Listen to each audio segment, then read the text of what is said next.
Et bienvenue à tous dans cette nouvelle vidéo.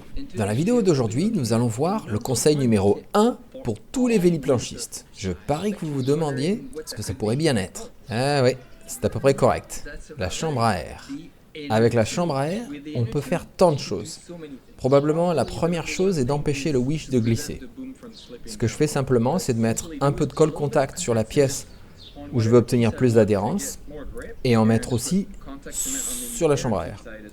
De plus, nous pouvons également en mettre autour du wish, là où la partie se visse, pour la rendre plus épaisse et la tête moins lâche.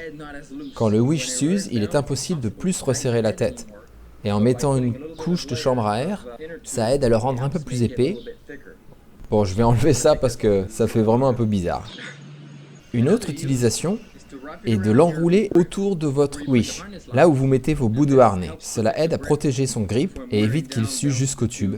Comme vous pourriez l'avoir vu dans certaines de mes autres vidéos, nous pouvons également utiliser ces morceaux de chambre à air pour mieux saisir et avoir une bonne prise sur le mât pour en séparer les deux parties quand elles sont coincées ensemble. Également valable pour une rallonge de mât tenace. Personnellement, j'emporte toujours un morceau pour que je puisse envelopper ma main comme telle et tendre la mûre de la voile sans blesser ma main, surtout cette partie.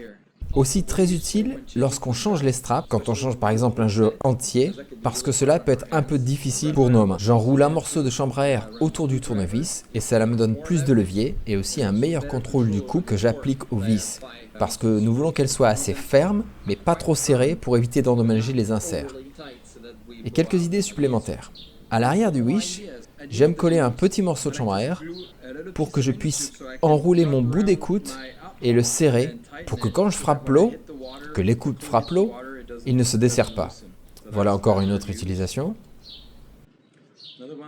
Une autre encore, pour le montage de la caméra. Cela empêche la caméra de glisser ou tourner lorsque l'écoute frappe l'eau. Et ça fonctionne également comme un léger amortisseur de vibration. Certains straps viennent avec une partie latérale intérieure biseautée, ce qui les rend un peu plus confortables pour que le bord n'appuie pas sur notre pied. Et je trouve encore plus confortable en ajoutant un petit morceau de chambre à air, là, juste en dessous de cette sangle intérieure, et cela la rend vraiment confortable et plus douce. Je l'utilise aussi comme un pied de pagaie ou bâton pour le sol, ce qui fonctionne très bien. Je dois le faire tourner de temps en temps parce qu'il s'use à cause des frottements sur le béton. Si vous n'avez pas vu ma vidéo sur le windskate, je la recommande vraiment. C'est du pur plaisir, un bon exercice. Et enfin, je l'utilise comme pads de planche pour les pieds. Je voulais juste essayer une vieille planche et je ne me souciais pas de refaire tout le padding dessus. Il y a plusieurs épaisseurs différentes en fonction d'où provient la chambre à air. Évidemment, une chambre de moto va être un peu plus épaisse que celle d'un vélo et celle de camion va être super épaisse. Donc vous choisirez en fonction de ce que vous voulez faire. Celui qui protège ma main est un peu plus épais.